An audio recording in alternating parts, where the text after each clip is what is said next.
Shalom, selamat pagi untuk adik-adik semuanya. Sebelum kita melanjutkan pembelajaran kita untuk hari ini, ada baiknya Ibu akan memperkenalkan diri Ibu. Perkenalkan, nama Ibu Sarah Gracia Borutobing. Ibu adalah mahasiswa IAKN Tarutung yang sedang mengadakan praktek lapangan di SMP Negeri 3 Tarutung ini. Nah, Ibu adalah rekan kerja atau mitra kerja dari Pak Panggabean dan juga Ibu Sianturi dalam membawakan mata pelajaran pendidikan agama Kristen. Ibu berharap kerjasama dari adik-adik semuanya sehingga pembelajaran kita ini akan menjadi pembelajaran yang efektif dan optimal. Untuk itu, semangat belajar. Baik, sekarang kita masuk pada pembelajaran kita di hari ini. Kita buka buku kita pada bab 9 mengenai solidar terhadap teman dan sahabat. Kita tahu bahwa manusia adalah makhluk yang tidak dapat hidup sendiri, bahwa manusia memerlukan orang lain dalam menjalani kehidupannya. Oleh karena itu, manusia disebut sebagai makhluk sosial. Pada bagian yang pertama ini, kita akan membahas mengenai pengertian solidar. Solidar ini merupakan topik pembicaraan kita atau topik judul pembelajaran materi kita di hari ini, yakni solidar terhadap teman dan sahabat. Untuk itu, kita harus mengetahui apa arti dari solidar. Di sini dikatakan bahwa solidar artinya memperlihatkan perasaan bersatu atau senasib, saling memegang erat persaudaraan atau setia kawan, mau peduli, mau berempati, dan saling mengasihi satu sama lain. Artinya di sini bahwa solidar itu adalah perasaan bersatu, perasaan yang menunjukkan persaudaraan, peduli, saling mengasihi, dan berempati. Solidar ini merupakan hal positif yang harus dimiliki oleh manusia. Setelah kita tahu apa itu arti dari solidar, Ibu ingin bertanya kepada anak-anak semuanya, apakah kalian masing-masing sudah memiliki sifat atau jiwa solidar ini? Kalian bisa menjawabnya dalam hati kalian masing-masing. Jika kalian belum memiliki rasa peduli, jika kalian belum memiliki rasa persaudaraan, mengasihi, belum sanggup berempati, berarti kalian belum mempunyai jiwa rasa solidar tersebut. Selain solidar, ada lagi kata yang mengatakan solidaritas. Apa ya solidaritas itu? Pada buku paket kita pada halaman 64 dikatakan bahwa solidaritas artinya berbela rasa pada sesama, menunjukkan simpati dan empati. Artinya solidaritas ini merasakan hal yang dirasakan orang lain, menunjukkan simpati, menunjukkan kalau kita ikut serta merasakan, menunjukkan perhatian kita pada orang itu, dan bukan hanya menunjukkan, langsung menggerakkan dirinya membantu orang tersebut. Solidaritas artinya tadi menunjukkan sikap empati dan simpati. Menunjukkan sikap simpati. Apa itu simpati? Simpati artinya ikut merasakan apa yang orang lain rasakan. Nah, seperti pada gambar ini, di mana Nobita dan Doraemon sedang merasakan simpati satu sama lain. Di mana ketika Nobita sedih, di mana ketika Nobita punya masalah, Doraemon ikut merasakan apa yang dirasakan Nobita. Itulah dia sebagai temannya, sebagai sahabatnya, mereka saling bersimpati satu sama lain. Ikut serta merasakan apa yang orang lain rasakan, ikut serta merasakan apa yang temannya rasakan. Di samping daripada simpati, ada yang lebih besar lagi daripada itu, yaitu empati. Apa itu empati? Empati adalah ikut merasakan apa yang orang lain rasakan serta berusaha melakukan apa yang bisa dilakukan untuk menyelesaikan masalah tersebut. Nah, di sini perbedaannya sangat banyak ya.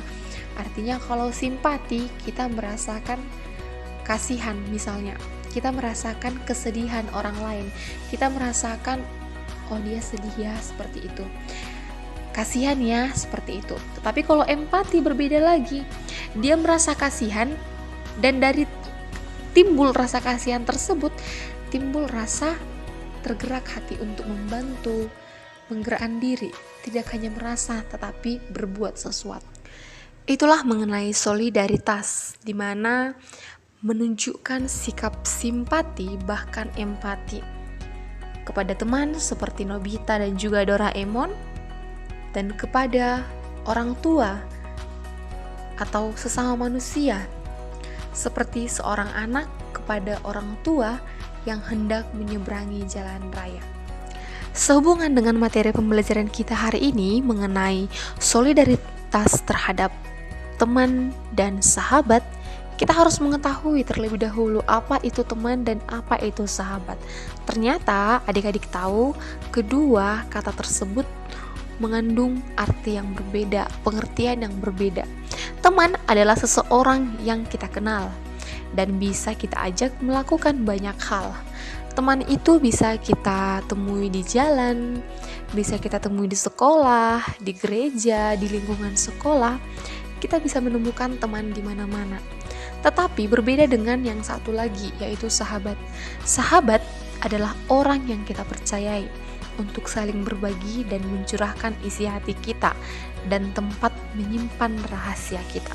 Sahabat ini adalah sesuatu yang sangat berharga. Sahabat sangat sulit kita temukan. Sahabat itu tidak dapat ditemukan di mana-mana. Sahabat itu lebih tinggi kualitasnya daripada teman. Kalau teman, ada ketika kita senang. Memang tidak semua teman, tetapi pada umumnya seorang teman berbeda dengan sahabat. Seorang teman biasanya hanya ada saat kita senang. Bisa saja ketika kita bermain, sama-sama belajar, sama-sama pergi les, sama-sama mengerjakan tugas, itulah teman. Tetapi kalau sahabat lebih daripada itu. Kalau sahabat, baik itu belajar, atau ketika kita bahagia, atau ketika kita sedih, sahabat akan selalu ada. Itulah yang dikatakan sahabat. Jadi sahabat itu lebih tinggi dia daripada seorang teman. Selanjutnya, ada hal yang perlu kita ketahui dalam pertemanan dan persahabatan. Dalam pertemanan dan persahabatan, ada yang dikatakan dengan take and give, memberi dan menerima. Artinya, ketika kamu memberi sesuatu padanya, dia akan memberi sesuatu padamu. Artinya juga bahwa ketika si A memberikan sesuatu kepada si B, maka pada saat itu si B juga akan memberikan sesuatu kepada si A. Itulah yang dikatakan take and give. Itu berlaku dalam hal pertemanan dan persahabatan. Sesuatu apa saja itu yang bisa kita berikan kepada teman kita atau sahabat kita? Banyak sekali yang bisa kita berikan. Bisa dalam bentuk tenaga, bisa dalam bentuk materi, dukungan, pemikiran, saran-saran, dan sebagainya. Misalnya dalam bentuk tenaga, ketika teman kita membutuhkan bantuan, misalnya dia terluka, kita bisa membantu dia memapahnya untuk berjalan, atau dalam bentuk tenaga kita bisa membantu teman kita dalam mencuci piring, bisa membantu teman kita membersihkan sekolah, bisa membantu teman kita dalam gotong royong lingkungan sekolah atau lingkungan masyarakat juga. Itu termasuk dalam bentuk bantuan. Selain itu juga bentuk bantuan materi. Kita bisa membantu teman kita dalam hal misalnya kita bisa meminjamkan uang kepada teman kita apabila kita memang mempunyai uang yang akan dipinjamkan. Kita juga bisa memberikan bantuan materi berupa pensil yang akan dibelikan, pulpen yang akan dibelikan, atau bantuan-bantuan yang memang dapat dibutuhkan oleh teman-teman kita. Selain itu dukungan. kita bisa memberikan dukungan kepada teman kita. Semisal teman kita mencalonkan sebagai ketua kelas, kita bisa mendukungnya. Atau ketika teman kita sedang mengadakan olimpiade sains, olimpiade matematika, olimpiade bahasa, olimpiade pidato, atau apapun itu, semisal olimpiade, kita bisa mendukung teman kita, memberikan support, dukungan, bahwa kita akan terus mendukung teman kita. Apabila mereka dalam kesulitan, kita bisa menunjukkan saran-saran atau bisa memberikan usulan kepada teman kita. Itu ditujukan lewat menunjukkan pemikiran apa yang dapat kita tunjukkan pada teman kita. Jadi dalam persahabatan memang kita harus memberi dan akan menerima sesuatu. Pemberian kita dapat berupa tenaga, materi, dukungan, pemikiran, saran-saran, dan apapun itu yang memang dapat kamu berikan kepada teman dan sahabatmu. Hal yang perlu diketahui juga bahwa dalam persahabatan jangan dijadikan sebagai ajang pemanfaatan, atau kita bersahabat, kita berteman dengan mereka hanya untuk memenuhi kebutuhan kita. Itu adalah pertemanan atau persahabatan yang salah. Tetapi mari kita berteman, mari kita bersahabat karena memang kita nyaman dengan mereka. Kita memang harus menjalin itu karena memang itu adalah perintah Tuhan. Mari kita bersahabat, mari kita berteman karena memang itu adalah tuntutan, karena memang itu adalah kesukaan untuk Tuhan. Seperti yang tertulis dalam Amsal 17 ayat 17, seorang sahabat menaruh kasih setiap waktu dan menjadi saudara dalam kesukaran. Seorang sahabat menaruh kasih setiap waktu dan menjadi seorang saudara dalam kesukaran. Artinya di sini bahwa seorang sahabat itu akan menaruh kasih setiap waktu. Dia akan ada saat kita senang, ketawa-ketawa, saat kita happy, ada dapat rezeki, kita bersama tetap, dapat hadiah, misalnya juara kelas tetap bersama, dapat hadiah dari orang tua, dalam kesukaan, ketika ulang tahun, ketika sedih, ketika ada masalah, sahabat akan selalu ada untuk kita seperti itu. Dan sahabat juga akan langsung menjadi seperti saudara ketika kita punya masalah. Sahabat akan langsung maju di depan ketika kita punya masalah. Ia akan maju di depanmu untuk membantumu, untuk mendukungmu, dan untuk menyelesaikan setiap permasalahanmu. Itulah yang dikatakan sebagai sahabat, seperti yang tertulis dalam Amsal 17 ayat 17. Karena itu, adik-adik semua, mari kita menjadi seorang sahabat untuk orang lain. Mari kita menjadi berkat untuk orang lain. Tidak peduli siapa itu. Oke, jangan hanya kepada teman saja, jangan hanya kepada sahabat saja, tetapi mulai hari ini kita harus mencoba menjadi berkat, menjadi seorang sahabat dan teman terhadap orang lain.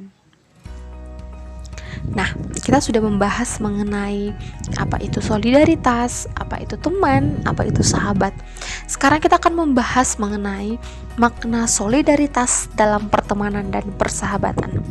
Tadi kan solidaritas itu merasakan simpati dan empati, ikut serta merasakan simpati dan empati. Nah, sekarang makna solidaritas tersebut dalam pertemanan dan persahabatan kita. Solidaritas biasanya itu ditunjukkan kepada keluarga, sahabat, dan teman, barulah kepada orang lain. Jika kita tidak mampu menunjukkan solidaritas kita kepada orang terdekat, maka kita akan sulit untuk menunjukkan solidaritas kita kepada orang lain. Karena bagaimana mungkin kita bisa mengasihi orang lain sementara kita tidak mengasihi keluarga kita? Bagaimana kita mau mengasihi orang yang tidak kita kenal kalau kita tidak mengasihi sahabat kita, teman kita, saudara kita? Oleh karena itu, mulai hari ini perkuat rasa solidaritasmu dengan teman dan sahabatmu. Ketika itu sudah kamu lakukan, maka kamu harus menjalin solidaritasnya lagi kepada orang lain walaupun itu tidak orang yang kamu kenal. Solidaritas yang dapat kita lakukan kepada orang yang tidak kita kenal, bisa saja kita dapat memberikan. Contohnya kepada pengemis-pengemis, ada pengemis kita bisa memberikan. Kita harus ringan tangan. Dan juga bisa saja dan mungkin saja ketika kita berada di pasar, kita melihat seorang pengemis sedang bernyanyi meminta-minta kepada kita, kita bisa memberikan itu karena Tuhan akan senang melihat kita ketika kita suka memberi kepada orang lain tanpa memandang siapa mereka, bagaimana status mereka, dan apakah mereka itu anak-anak, orang tua, yang buta, yang tuli. Kita harus membentuk solidaritas kita terhadap mereka. Karena materi kita mengenai solidaritas untuk hari ini berhubungan dengan teman dan persahabatan, di sini Ibu akan tayangkan video mengenai lagu persahabatan, yaitu dari Bruno Mars, Count on Me. Kalian bisa dengarkan dan kalian bisa memaknai arti daripada lagu ini. Turning and you just can't fall asleep. I'll sing a song beside you. And if you ever forget how much you really mean to me, every day I will remind you. Oh, find out what we're made of when we are called to help our friends in need. You can count on me like 1, 2, 3, I'll be there. And I know when I need it, I can count on you like 4, 3, 2, and you'll be there. 'Cause that's what friends are supposed to do, oh yeah. Ooh. Kalian sudah mendengarkan lagu mengenai persahabatan yang dinyanyikan oleh Bruno Mars. Lagu itu mengisahkan mengenai persahabatan, bagaimana kita terhadap sahabat kita dan sebaliknya bagaimana sahabat kita kepada kita. Sekarang kita masuk pada makna lagu Count on Me. Makna yang pertama, lagu Count on Me ini bertema tentang persahabatan yang sejati. Kalian sudah tonton tadi kan? Makna yang kedua, lagu ini memandang bahwa sahabat sejati adalah orang yang selalu ada bersamamu, selalu membantumu dalam keadaan sedih maupun senang. Makna yang ketiga, sahabat adalah orang yang menerima kamu apa adanya. Orang yang selalu mau menerima keluh kesahmu ketika kamu dalam masalah. Nah, teman yang hanya datang saat semuanya berjalan baik-baik saja, namun tak datang saat kita susah, itu bukanlah dikatakan sebagai sahabat. Orang yang hanya datang ketika kita senang dan tidak datang waktu kita susah, itu bukan sahabat.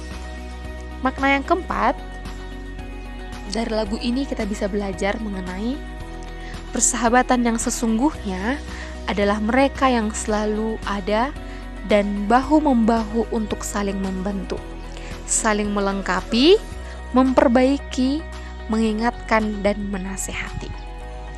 Nah, sekarang kita akan melanjutkannya lagi. Tadi kita sudah membahas pada poin yang pertama, apa itu solidaritas. Pada poin yang kedua, kita membahas mengenai makna solidaritas.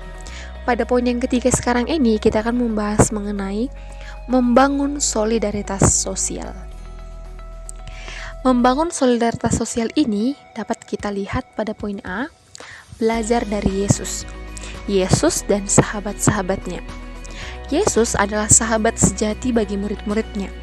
Dia berjalan bersama mereka, berbagi bersama mereka, dia juga mendengarkan mereka. Dia peduli pada mereka dan menunjukkan solidaritasnya pada mereka dengan membela mereka dari serangan orang Farisi ketika mereka mengecam murid-muridnya yang memetik gandum pada hari Sabat. Selain membela, Yesus juga menegur murid-muridnya, dan bentuk ini, bentuk solidaritas yang ditujukan Yesus selain daripada dukungan, dia juga menegur murid-muridnya ketika mereka bersalah. Artinya, kita kadang salah mengartikan apa itu solidaritas. Kita kadang memiliki solidaritas terhadap teman kita, mendukung teman kita, tetapi tidak pada porsinya, tidak pada bagiannya. Kadang ketika ada teman kita yang nakal, karena kita temannya, maka kita menunjukkan solidaritas kita terhadapnya walaupun dia itu nakal dan bersalah. Seperti itu. Misalnya, ketika ada tawuran, dia sebagai teman kita harus mendukungnya seharusnya. Tetapi karena itu adalah suatu hal yang salah, tawuran itu merupakan hal yang salah, maka tidak sewajarnya solidaritas itu kita tunjukkan kepada teman kita itu. Kita tahu bahwa kita harus menjunjung tinggi kebenaran, bukan menjunjung orangnya. Artinya di situ, apabila memang dia teman kita yang benar, maka mari kita bela dia, kita dukung dia, kita tunjukkan bentuk solidaritas kita. Tetapi kalau teman kita itu salah, maka salahkan dia. Jangan bela yang salah dan salahkan yang benar. Jangan seperti itu ya. Tapi kita harus membenarkan apa yang benar dan menyalahkan apa yang salah. Seperti itulah yang ditunjukkan Tuhan Yesus pada bagian ini. Tuhan Yesus mendukung, membela murid-muridnya ketika mereka dalam permasalahan. Ketika itu ada orang Farisi yang memarahi mereka karena mereka memetik gandum pada hari Minggu atau hari Sabat. Karena pada waktu itu mereka dilarang memetik gandum pada hari Minggu. Mereka tidak diperbolehkan bekerja pada hari Minggu walaupun itu hanya memetik gandum. Dan tidak hanya membela, Tuhan Yesus juga menyalahkan kalau mereka memang salah. Hal itu terbukti dari ketika Tuhan Yesus menunjukkan teguran kepada murid-muridnya ketika mereka bersalah. Pada waktu mereka mengatakan bahwa anak-anak tidak boleh dekat dengan Tuhan Yesus, tetapi Tuhan Yesus mengatakan bahwa anak-anaklah yang harus dekat dengan Tuhan Yesus. Dari situ kita belajar bahwa Tuhan Yesuslah contoh teladan solidaritas sosial yang benar. Tuhan Yesus itu menunjukkan solidaritasnya dengan tegas. Jika memang murid-muridnya benar, Tuhan Yesus membelanya. Tetapi ketika murid-muridnya salah, Tuhan Yesus menegurnya. Itulah yang dikatakan dengan solidaritas, menjunjung tinggi kebenaran bukan kepada siapa orangnya. Nah, ini dia tadi yang Ibu katakan bahwa solidaritas yang benar itu ditunjukkan Yesus ketika dia bersama dengan anak-anak. Tuhan Yesus menegur murid-muridnya ketika memang murid-muridnya itu salah dan membela anak-anak ini. Yesus menempatkan kebenaran dan berani berkata benar sebagai bagian penting dalam membangun dan memelihara persahabatan. Solidaritas itu harus ditempatkan kepada kebenaran, bukan pada orangnya. Itu dia. Solidaritas itu harus ditempatkan pada kebenaran, bukan pada orangnya. Oleh karena itu, mari kita meniru Tuhan Yesus dalam solidaritas yang benar ini. Kita harus meniru bahwa kita harus melakukan solidaritas dengan benar, bukan dengan cara yang salah. Oke, dari pembelajaran kita hari ini mengenai solidaritas terhadap teman dan sahabat, kita bisa mengambil kesimpulan bahwa solidaritas itu merupakan unsur yang sangat penting dalam persahabatan, karena di dalamnya ada sikap simpati, empati, bela rasa, kesetiaan, dan mengasihi. Yesus merupakan teladan solidaritas dalam persahabatan, di mana Yesus menempatkan solidaritas itu dengan benar, dengan cara mendukung ketika benar dan menegur ketika salah. Solidaritas hendaknya dilandasi oleh kasih dan pengharapan terhadap teman dan sahabat. Hendaklah kita menunjukkan solidaritas pada teman dan sahabat berdasarkan kasih yang tulus tanpa mengharapkan imbalan. Oke, adik-adik semuanya, kiranya adik-adik semua bisa melakukan dan menerapkan bentuk solidaritas yang benar ini dalam kehidupan adik-adik sehari-hari. Kiranya kita semua bisa meneladani Yesus yang menerapkan solidaritas itu terhadap sesama manusia, terhadap teman dan sahabat-sahabatnya. Kita harus menjunjung tinggi solidaritas, bukan orangnya. Jika memang benar, mari benarkan. Jika salah, salahkan. Oke adik-adik semuanya. Demikian pembelajaran kita untuk hari ini mengenai solidaritas kepada teman dan sahabat. Kiranya adik-adik dapat memahami dan mengerti apa yang telah Ibu sampaikan. Salam sehat, shalom, dan terima kasih.